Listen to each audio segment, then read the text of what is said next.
Hello दोस्तों, मैं आपका दोस्त BM राणा आज आपके लिए लेके आया हूँ गांधी जी का जीवन वृत्तांत में। अब हम आगे चलेंगे। इनके सविनय अवज्ञा आंदोलन चल रहा है गांधी जी का इधर, और इसी बीच में आ जाता है कम्युनल अवार्ड और पूना पैक्ट। यहाँ दो गांधी जी ने बहुत ही इम्पोर्टेंट काम करे हैं, तो ये बताना बहुत ज़रूरी है और कॉम्पिटिटिव एग्ज़ाम में भी बहुत आता है। तो कम्युनल अवार्ड के बारे में बताने से पहले आप लाइक शेयर कमेंट ज़रूर करें और सब्सक्राइब भी करें। तो आइए चलते हैं, देखते हैं कम्युनल अवार्ड। मैकडोनाल्ड निर्णय या सांप्रदायिक पंचाट, इसे ही कम्युनल अवार्ड को मैकडोनाल्ड निर्णय और सांप्रदायिक पंचाट के नाम से भी जाना जाता है। ये था क्या?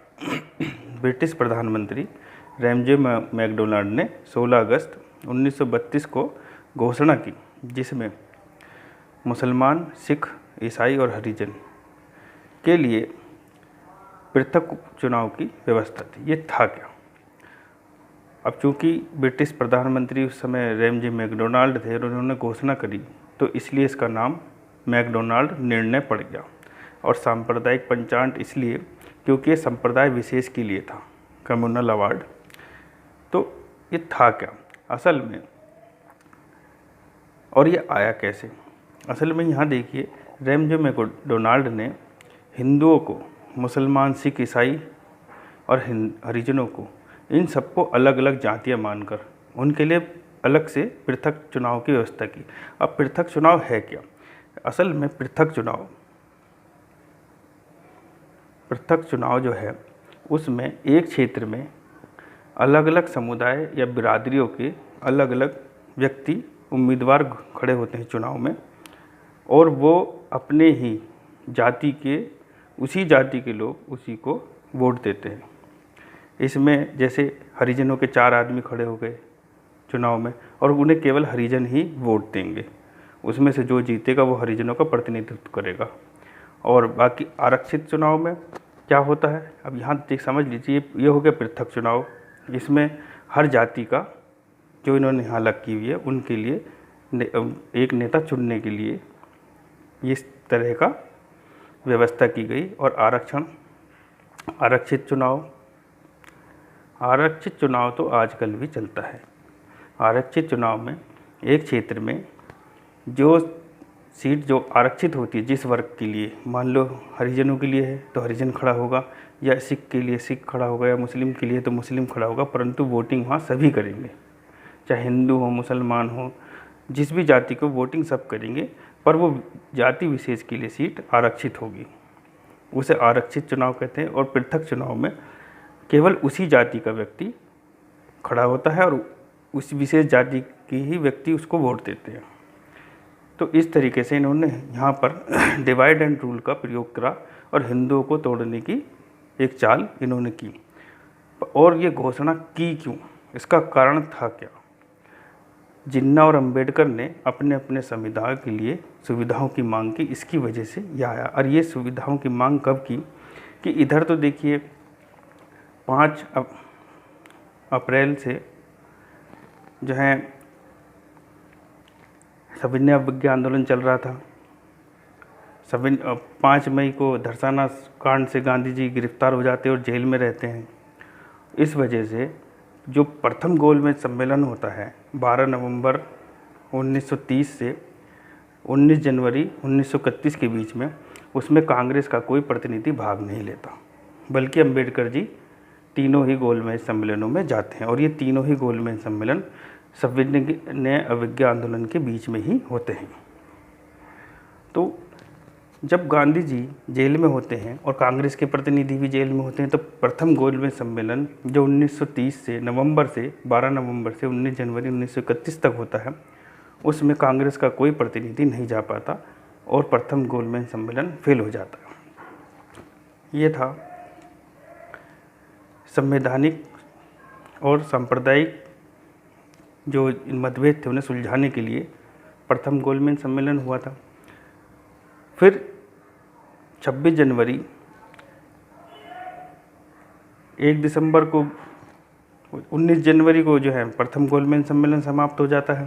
तब ब्रिटिश सरकार समझती है कि कांग्रेस को भी प्रतिनिधित्व के लिए आना चाहिए, क्योंकि बहुत बड़ा वर्ग कांग्रेस को मानता है। अब यहाँ 26 जनवरी को गांधी जी को यरवदा जेल से छोड़ दिया जाता है, रिहा कर दिया जाता है, क्योंकि दर्शना कांड 5 मई में उन्हें गिरफ्तार कर लिया जाता है। अब 26 जनवरी को उन्हें छोड़ दिया जाता है यरवदा जेल से, और 5 मार्च 1931 को गांधी इरविन समझौता हो जाता है और सविनय अवज्ञा आंदोलन समाप्त हो जाता है। उसके बाद जो दूसरा गोलमेज सम्मेलन है 7 सितंबर 1931 से 1 दिसंबर 1931 तक चलता है। इसमें गांधी जी जाते हैं। ये गोलमेज सम्मेलन तीनों गोलमेज सम्मेलन जहाँ सेंट जेम्स पैलेस लंदन में हुए, और यहाँ गांधी जी दूसरे गोलमेज सम्मेलन में गांधी जी कांग्रेस के प्रतिनिधि के रूप में गए। एकमात्र प्रतिनिधि जो है गांधी जी थे इसमें जाने वाले, और केवल इसी दूसरे में ही गांधी जी ने भाग लिया। बाकी किसी भी गोलमेज सम्मेलन में गांधी जी ने या कांग्रेस ने भाग नहीं लिया, बल्कि कांग्रेस के अन्य लोग गए, पर वो कांग्रेस के प्रतिनिधि के रूप में नहीं गए। जैसे घनश्याम दास बिड़ला गए, मदन मोहन मालवीय जी गए, महादेव देसाई जी गए, देवदास गांधी जी गए। ये सदस्य के रूप में गए, प्रतिनिधि के रूप में नहीं गए। दलित वर्ग के प्रतिनिधि के रूप में अम्बेडकर जी गए, मुस्लिम वर्ग के प्रतिनिधि के रूप में आगा खां और जिन्ना जी गए, महिलाओं के प्रतिनिधित्व के रूप में एनी बेसेंट, सरोजिनी नायडू और गांधी जी की शिष्या मीराबेन गई। ये गांधी जी की शिष्या रही हैं मीराबेन। तो गांधी जी की शिष्या हैं ये गई दूसरे गोलमेज सम्मेलन में। यहाँ पर क्या होता है, गांधी जी उत्तरदायी शासन की मांग करते हैं, परंतु यहाँ जिन्ना और अंबेडकर अपने अपने संप्रदाय यानी जातियों के लिए विशेष सुविधाओं की मांग करते हैं। अब गांधी जी यहाँ नाराज़ हो जाते हैं और गांधी जी वहाँ से वापस आ जाते तो गांधी जी SS राजपूताना जहाज़ से हैं। ये 7 सितंबर को शुरू होता है, 5 दिन लेट जाते हैं, 12 सितंबर को पहुँचते हैं वहाँ। परंतु वहाँ से नाराज़ होकर इटली के बेसंटियाना जहाज़ से 28 दिसंबर 1931 को भारत पहुँचते हैं और गांधी जी गिरफ्तार हो जाते हैं। गांधी जी को गिरफ्तार कर लिया जाता है, फिर यरवदा जेल में डाल देते हैं। ये यरवदा जेल जो है महाराष्ट्र के पुणे में स्थित है। यहीं आगा खां पैलेस भी है महाराष्ट्र में। ये दक्षिण एशिया की विश्व के दक्षिण एशिया की जेलों में गिनी जाती है। यरवदा जेल काफ़ी बड़ी है। गिरफ्तार होने के बाद 6-7 दिन बाद 4 जनवरी 1932 से गांधी जी सविनय अवज्ञा आंदोलन को पुनः शुरू कर देते हैं। अब इधर सविनय अवज्ञा आंदोलन चल रहा है। अब गांधी जिन्ना और अंबेडकर तो वहाँ अपनी अपनी जातियों के लिए सुविधाओं की मांग कर रहे तो उधर ब्रिटिश प्रधानमंत्री के दिमाग में या सरकार के दिमाग में एक नई चाल आती है। वो क्या करते हैं, इनसे कांग्रेस प्रतिनिधि या भारत के प्रतिनिधियों से कहते हैं कि ये सांप्रदायिक जो मतभेद हैं इसे सुलझाओ, वरना हम इसके लिए कोई घोषणा ले आएंगे, कोई नियम कानून ले आएंगे। तो उसके एवज में अब यहाँ इसके बाद 32 के बाद ये जो 16 अगस्त 1932 को प्रधानमंत्री रैमजे मैकडोनाल्ड ने ये घोषणा करी पृथक निर्वाचन की, जिसे कम्युनल अवार्ड कहते हैं। कम्युनल अवार्ड आ गया इससे। जब गांधी जी 28 दिसंबर 1931 को दूसरे गोलमेज सम्मेलन से भारत पहुंचते हैं और इन्हें गिरफ्तार कर लिया जाता है, उससे पहले गांधी जी कहते हैं कि मैं तो यहाँ खाली हाथ आया हूँ, पर मैंने अपने देश की इज्जत पर बट्टा नहीं लगने दिया। ये भी क्वेश्चन पूछ लेता है एग्ज़ाम में।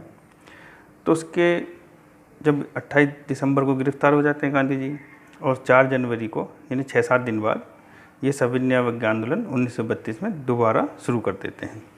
अब गांधी जी इधर जेल में हैं, उधर जिन्ना साहब और अंबेडकर जी अपने अपने संप्रदाय के लिए सुविधाओं की मांग कर आए। उधर ब्रिटिश सरकार तो इसी चाह में थी कि कोई फूट डालने वाला कहीं से कुछ लगे हाथ जिससे हिंदुओं में फूट पड़ जाए और भारत की जनता आपस में टुकड़े टुकड़े हो जाए। तो तभी वो ये मैकडोनल्ड अवार्ड यानी कम्युनल अवार्ड लेकर आते हैं। अब गांधी जी यरवदा जेल में हैं। तो 16 अगस्त को कम्युनल अवार्ड की घोषणा होती है। 18 अगस्त को गांधी जी ब्रिटिश सरकार को पत्र लिखते हैं और कहते हैं कि अगर आपने 20 सितंबर 1932 यानी 1 महीने का समय देते हैं तक ये कम्युनल अवार्ड वापस नहीं लिया तो मैं आमरण अनशन शुरू कर दूंगा। तो गांधी जी ये होता नहीं और गांधी जी 20 सितंबर से आमरण अनशन शुरू कर देते हैं। अब उनका स्वास्थ्य दिन प्रतिदिन गिरने लगता है। 2-3 दिन में उनकी हालत काफ़ी ख़राब हो जाती है क्योंकि वो पहले से ही जेल में हैं। ऐसे में कांग्रेस के बड़े नेता इकट्ठे होते हैं। मदन मोहन मालवीय जी, डॉक्टर राजेंद्र प्रसाद, घनश्याम दास बिड़ला खड़े होते हैं और गांधी जी की स्वास्थ्य के प्रति चिंता करते हैं। मदन मोहन मालवीय जी, पुरुषोत्तम दास टंडन, राजेंद्र प्रसाद, राजगोपालाचार्य, ऐसे ही बहुत सारे नेता इकट्ठे होकर अंबेडकर जी के पास जाते हैं और उनसे कहते हैं कि आप गांधी जी से मुलाकात करिए और वो कोई बीच का रास्ता निकालेंगे, उनके प्राणों पर संकट ना आने दें। तो अंबेडकर जी को काफ़ी समझाया जाता है। तब अंबेडकर जी यरवदा जेल में उनसे मिलने जाते हैं।